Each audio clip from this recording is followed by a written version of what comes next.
ইউটিউবে স্বাগত। আজ আমি তৈরি করলাম কচু পাতার ভর্তা আর কচু শাক। এই যে পাতাটা, এই পাতাটাই আমি ভর্তা করেছি। কালো জিরে রসুন ফোড়ন দিয়ে আগে ভাপিয়ে নিয়েছি, তারপরে কালো জিরে ফোড়ন দিয়েছি, রসুন ফোড়ন দিয়েছি, দিয়ে আমি করেছি। আর কাঁচা লঙ্কা দিয়েছি, কাঁচা লঙ্কা চিড়েও দিতে পারেন, তারপরে কুচো কুচো করে কেটেও দিতে পারেন, আবার বেটেও দিতে পারেন। কিন্তু বেটে না দিলেও হবে, ওই দিলেই সব মেখে যায়, একদম গেটে যায়। তৈরি হলো এই পাতাটার।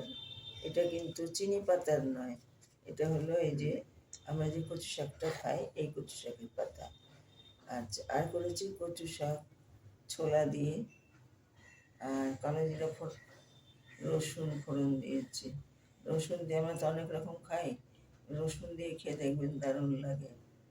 আর কিছু বাটা টাটা দিতে হবে না, শুধু কালো জিরে রসুন ফোড়ন দিয়েছি, ছোলা দিয়েছি, ব্যাস কচু শাক সেদ্ধ করে নিয়ে জল জড়িয়ে রান্না করেছি।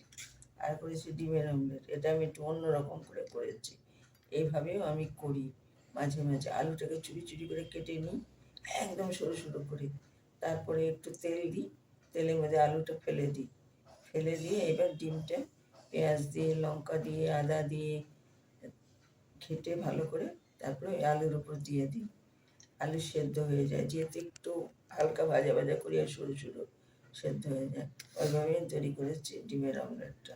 ভালো লাগলে লাইক করুন, শেয়ার করুন, আমার পাশে একটু থাকুন। ভিডিওটা শেষ করছি।